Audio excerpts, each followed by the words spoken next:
Hello friends, this is third part in haloalkanes and haloarenes. In our previous online sessions, we have seen the introductory part of haloalkanes, their nomenclature and their classification. Today we shall see their methods of preparation, how haloalkanes are prepared. There are about 4 methods of preparation, wherein the first method is by using alcohols. Under alcohols you have again several methods. The first one is by using hydrogen halide.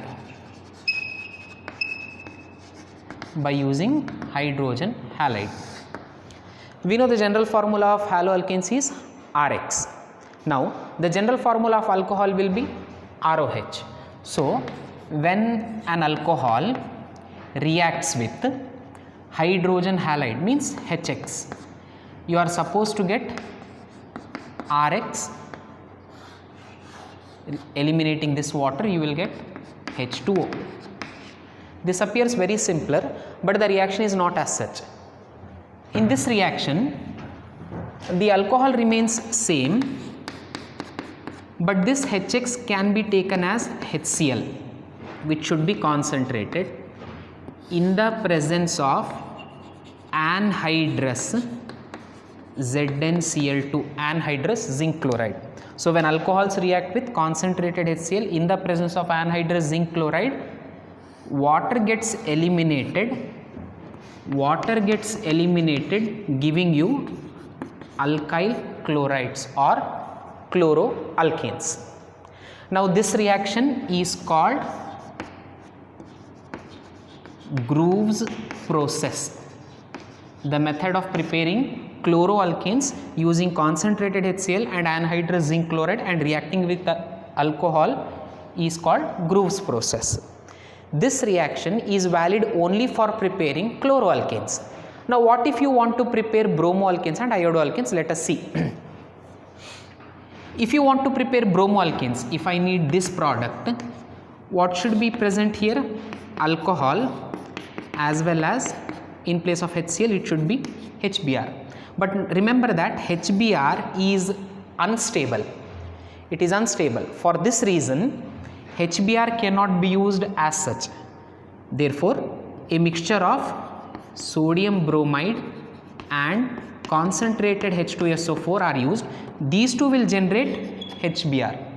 So for this reason, whenever you want to prepare bromoalkanes, you are supposed to use HBr or NaBr in presence of concentrated H2SO4. Understood? Then if you want to get alkyl iodides, then these alcohols are supposed to be reacted with sodium iodide in the presence of phosphoric acid, which should be 95%. Understood? Now let us revise this part. Grove's process is a process wherein alcohols are reacted with concentrated HCl and anhydrous zinc chloride, which will give you chloroalkanes. Only this reaction is called Grove's process. Using Grove's process, you cannot prepare bromoalkanes and iodoalkanes. If your intention is to prepare bromoalkanes, then use use HBr, that is sodium bromide, along with concentrated H2SO4. These two will give you a mixture of HBr. If you want to prepare iodoalkanes, you are supposed to use sodium iodide or potassium iodide in the presence of 95% phosphoric acid. Other than these, there are some common or some important notes to be remembered. 1. A mixture of concentrated HCl and anhydrous zinc chloride is called as Lucas reagent. It is called Lucas reagent. Many a times this question appears in exams. So what is Lucas reagent? It is a mixture of concentrated HCl and anhydrous zinc chloride. Lucas reagent is used in Grove's process to prepare chloroalkanes. Is that easy? Then now with a given alcohol, this reacts to give you chloroalkanes. In terms of alcohols, there are 3 types of alcohols, like 3 types of haloalkanes, primary, secondary and tertiary. Similarly, alcohols are primary, secondary and tertiary. Tertiary alcohols react faster. Tertiary alcohols react faster than secondary alcohols than primary alcohols. So the order of reactivity of alcohols towards Lucas reagent is tertiary give easier reaction, faster reaction than secondary, than primary. Now, when it comes to hydrogen halides reactivity, so we have three: HCl, HBr and HI. Out of these three, which one is more reactive? So HI is more reactive than HBr than HCl. It is because the bond strength of HCl is more than HBr than HI. In terms of reactivity, this should be the sequence, because bond strength is reverse. Bond strength is HCl more stronger than HBr, more stronger than HI. Since HCl bond is more stronger, its reactivity with a given alcohol will be less. For this reason, HI is more reactive than HBr than HCl. This forms your first method using hydrogen halide. Using hydrogen halide, the process is called Gru's process. The second process is same by using alcohols, this time by utilizing phosphorus halides, especially phosphorus trihalide and phosphorus pentahalides. When a given alcohol is reacted with phosphorus trihalide, the expected product is alkyl halide and phosphorus acid. Make sure that you balance them. 3 alcohols, 3 haloalkanes. In place of X, if you write Cl, PCl3, the product is supposed to be RCl plus H3PO3. Chloroalkanes are easily obtained. If you want to get bromo products, you are supposed to use PBr3. If you want to get iodo products, then you are supposed to use PI3. But both PBr3 and PI3 are unstable. Because they are unstable, they cannot be used like PCl3. For this reason, these two are generated during the reaction. We call that method as in situ production, means during the reaction production. So PBr3 and PI3 being unstable, they are generated during the reaction, or they are generated in situ by reacting a mixture of bromine or iodine along with red phosphorus. So you mix red phosphorus with Br2, you will get PBr3. You mix iodine with red phosphorus, you will get PI3. So similar to PCl3, you can also use PBr3 and PI3, but because they are unstable, we generate them during the reaction by mixing red phosphorus with bromine or iodine. Then the other method is by reacting alcohols with PX5. PX5 here you can take PCl5. So the product is RX plus HX plus phosphorus oxyhalide. So if it is Cl, if this X is Cl, then the product will be RCl plus HCl plus POCl3. Now you may ask, sir, can we use PBr5 and PI5? No, you cannot use, because they are very highly unstable. PBr3, PI3 were unstable. Compared to this PBr5, phosphorus pentabromide and phosphorus pentaiodide, they are much more unstable, so they are not used. So by using phosphorus halides, you can prepare haloalkanes. The phosphorus halides used are phosphorus trichloride only and phosphorus pentachloride. So you can conveniently prepare chloroalkanes. If your intention is to prepare bromoalkanes and iodoalkanes, then you are supposed to use bromine or iodine along with red phosphorus, which will generate phosphorus tribromide and phosphorus triiodide. But they will not generate you phosphorus pentabromide and phosphorus pentaiodide, because both these are highly unstable. So this was your second method. By using alcohols and phosphorus halides, you can also prepare haloalkanes. The third method is by using thionyl chloride. Thionyl chloride.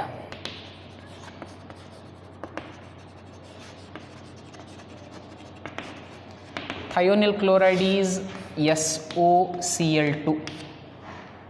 Now, when an alcohol is reacted with thionyl chloride in the presence of pyridine, or you can call it as pyridine, so it will give you alkyl chloride and sulfur dioxide and HCl as the byproducts.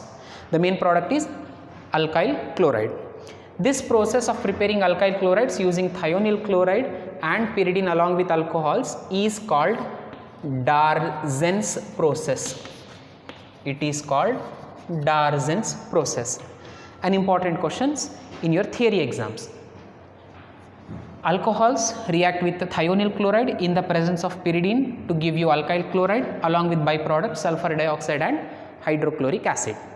This method is the best method among all of these and all the methods that we have studied so far. Out of all of them, this method is the best one to prepare alkyl chlorides. The reason is the two byproducts SO2 and HCl, they being gases can be easily removed, especially sulfur dioxide, and a gaseous product can be removed easily from the reaction medium, leaving behind alkyl chloride and HCl. If HCl is in the form of vapors, it will also escape the reaction medium, but if HCl remains in the aqueous form, then this is neutralized by pyridine, which is a mild base. Hence, removal of the two byproducts is easier. Therefore, this is the best method to prepare alkyl chlorides. This method is not applicable for preparing alkyl bromides. Means you cannot prepare RBr or RI by using SOBr2 or SOI2. The reason is thionyl bromide is highly unstable and thionyl iodide does not exist. Since both these reagents are not available, so you cannot prepare bromides and iodides. This was by first method using alcohols. Now let us see the second method, which is by free radical halogenation. By free radical halogenation of alkanes. This becomes your second method. What was the first method? The first method was by using alcohols. Using alcohols, there were three methods. First one was by using Lucas reagent. The process was called Gru's process. The second method is by using phosphorus halides, and the third method was by Darzin's process. Now, in this method, by free radical halogenation of alkanes, we know that the bond between carbon and carbon in alkanes is very strong. So breaking that bond is a difficult task. Somehow, if an alkane is made to react with a halogen, the reaction is very difficult. So for this reason, the incoming halogen is made to produce a free radical. And you should be knowing in the first year syllabus that free radicals are produced in the presence of heat or sunlight or diffused sunlight. So for that reason, you use diffused sunlight.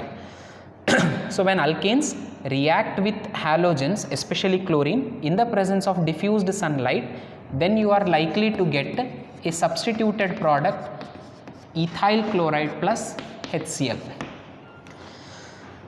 Though the reaction looks easier in terms of writing, it is not so easy, because this reaction is not a spontaneous one, as well as it is not one reaction which gives you one product. This reaction keeps on continuing as long as the hydrogens are present. Means if there are now 6 hydrogens, so you are likely to get 6 products. If your intention is to prepare only this one product and you are likely to get all the other 5 products also, then the percentage of the main product will go on decrease. For this reason, this method is not suited to prepare haloalkanes, as it gives rise to a number of isomeric haloalkanes. So this method is generally not preferred for preparing haloalkanes, or you can say this is a less popular method. The third method to prepare haloalkanes is by alkenes. Alkenes contain double bond. So these alkenes easily undergo addition reactions. They generally do not undergo substitution reactions, whereas alkenes easily undergo addition reactions. One such addition is by hydrogen halide, by addition of hydrogen halide. Let us see one example. If an alkene of this type reacts with hydrogen halide, in other words, if hydrogen halide is being added to alkenes, I will take this simpler example. Then what will be the easier product? Easier guess? Separate these two, give hydrogen to one carbon, halogen to the other carbon. Therefore, CH3 single bond CH2 X. Now let us see some complicated examples. If it is a general form plus HX, then what should be the product? Some of you might say R-CH2-CH2-X. Some of you might say R-CHX-CH3. There are 50-50 chances of getting these two products, but only one of them is a major one, or you can say more appropriate one, more correct one. How to identify this? So addition of hydrogen halides to alkenes is done according to a rule called Markovnikov's rule. You should have studied this rule in the first year also, but for a revision sake, I will repeat this rule. During the addition of hydrogen halide to alkenes, or during the addition of hydrogen halides to unsymmetrical alkenes, more exactly unsymmetrical alkenes, the negative part of the adding molecule goes to the carbon which contains less number of hydrogen atoms. This means out of these two, halogen becomes the negative part. It should go to the carbon present in the double bond. It should go to the carbon which contains less number of hydrogen atoms. So this cannot be the major product. This is the correct product. Understood? So addition of hydrogen halides to the alkenes should be done according to Markovnikov's rule only. So if this example is given, CH2 double bond CH3 plus HBr, then the product would be, the negative part is Br. It should go to the carbon containing less number of hydrogen atoms. There are two possibilities, either this carbon or this carbon. Most of you will confuse with this carbon also. Always select those carbon atoms which are involved in double bond and leave the other carbon as it is. So out of these two, this carbon has got the less number of hydrogen atoms. So the product is CH3 single bond CHBr dash CH3. When hydrogen halide is added to alkenes, you will get haloalkanes. When hydrogen halide is added to unsymmetrical alkenes, then it is done according to Markovnikov's rule. What does Markovnikov's rule says? It says that the negative part of the adding molecule goes to the carbon atom containing less number of hydrogen atoms. Second method is by addition of halogens. By addition of halogens. This test or this method is generally used in the laboratories to test the presence of unsaturation. Unsaturation means presence of multiple bond in any compound. So if you take any multiple bonded compound like alkene or ethene, if it is reacted with bromine in the presence of carbon tetrachloride as a solvent, bromine in carbon tetrachloride is used as a mixture, then you will get CH2 as it is, one Br to one carbon, another bromine to the other carbon. You will get what type of a halide compound is this? Two same halogens attached to adjacent carbon atoms. It is vicinal, because two bromines are there, therefore vicinal dibromide. Vicinal dibromide. Sir, can't I use chlorine in carbon tetrachloride? Why can't I use iodine in carbon tetrachloride? Iodine being easily vaporizable, we do not use this. Chlorine can be used, but chlorine is colorless, so its presence or its attachment on the carbons cannot be detected easily. Whereas bromine has got reddish brown color, its presence can be identified. Means you have an alkene which is colorless, you have bromine in carbon tetrachloride, a mixture of these two is reddish brown in color. It is reddish brown in color. So when you add this compound onto a double bonded alkene, then you will get vicinal bromide which is colorless. I mean to say that the reddish brown color of bromine gets discharged, it gets disappeared during the reaction. So by looking at this reaction, you can tell that your compound is containing multiple bonds, now which are getting converted into single bonds. If there were not multiple bonds, if there were not double or triple bonds, then the bromine in carbon tetrachloride's reddish color will remain as it is. Now because the color of the reddish brown color of bromine is getting disappeared, it is getting discharged, so it indicates that your compound is unsaturated. So the test of bromine in carbon tetrachloride on alkenes is used as a test for unsaturation. So this was third method from alkenes. The fourth method is a very easier method and more popular method called halogen exchange method.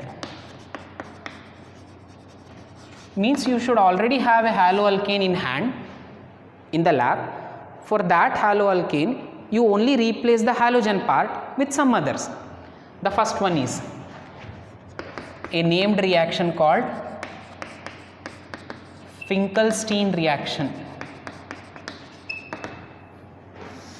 What is Finkelstein reaction? In this reaction, you take any haloalkane, preferably the halogen should be chlorine or bromine. So if you take chloroalkane or bromoalkane, and if this is reacted with sodium iodide in the presence of dry acetone medium, in the presence of acetone or simply dry acetone medium, then only what happens? According to the name, halogen exchange happens. Remove this halogen, in its place the other halogen comes. You will get Ri plus NaX. This is an example of halogen exchange reaction. When a haloalkane, especially chlorides or bromides, are reacted with sodium iodide in the presence of dry acetone, you are likely to get alkyl iodides or iodoalkanes. This reaction is called Finkelstein reaction. Finkelstein reaction is exclusively used to prepare iodoalkanes. It is exclusively used to prepare iodoalkanes. What is the main product obtained, or what is the name of haloalkane obtained in Finkelstein's reaction? Your answer should be, it will be an alkyl iodide or it will be an iodoalkane. What should be the reactant haloalkanes used in Finkelstein reaction? They should be either chloroalkane or bromoalkane. Chloroalkane or bromoalkane is reacted with which reagent in Finkelstein reaction?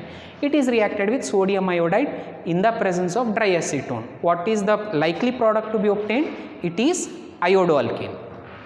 The second reaction is now Schwarz reaction. It is also a named reaction. It is also a famous reaction. It is famous because till now you have studied all the preparation methods wherein only chlorides, bromides or iodides are prepared.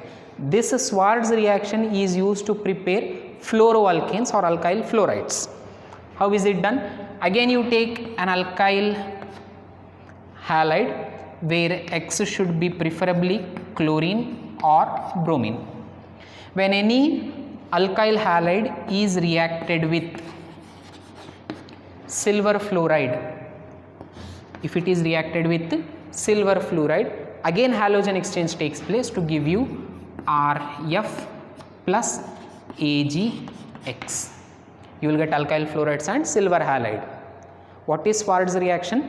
When any alkyl halide reacts with silver fluoride, you will get alkyl fluorides as the product. This reaction is called Schwarz reaction. Sometimes in place of silver fluoride, you can use other metallic fluorides like mercurous fluoride Hg2F2 or else antimony fluoride SbF3, etc. According to your convenience, you can use any of these metallic fluorides. So in general, when this question is asked, you can write it as when any alkyl halide where halogen should be chlorine or bromine is reacted with metallic fluorides, the easier one is silver fluoride. When any alkyl halide is reacted with metallic fluorides, you will get alkyl fluorides as the product. This reaction is called Schwarz reaction. These are the 4 preparation methods for haloalkanes. The first one was using alcohols. Under alcohols you had first one with Lucas reagent, the second one using phosphorus halides, the third one using thionyl chloride. The one wherein concentrated HCl and anhydrous zinc chloride was used, this reaction was called Gru's process. The reaction where alcohol is reacted with the thionyl chloride in the presence of pyridine, that reaction was called Darzen's process. Next came the second method from free radical halogenation of alkenes. Because this reaction gives you a number of isomeric haloalkanes, the reaction is not preferred for preparing haloalkanes. The third method was from alkenes, wherein you had 2 reagents. One is by adding hydrogen halide, which is done according to Markovnikov's rule. The second is by adding halogens, especially bromine in carbon tetrachloride, which will give you vicinal dibromides. The fourth reaction is, or the fourth method of preparation is halogen exchange method, where you have 2 named reaction. One is Finkelstein reaction to prepare alkyl iodides. The reagents used are sodium iodide in dry acetone. Second is Schwarz reaction to prepare alkyl fluorides. The reagent used is any metallic fluoride like silver fluoride or mercurous fluoride or antimony fluoride. These are the 4 preparation methods of haloalkanes. In the coming class, we shall see their physical properties and chemical properties of haloalkanes. Thank you.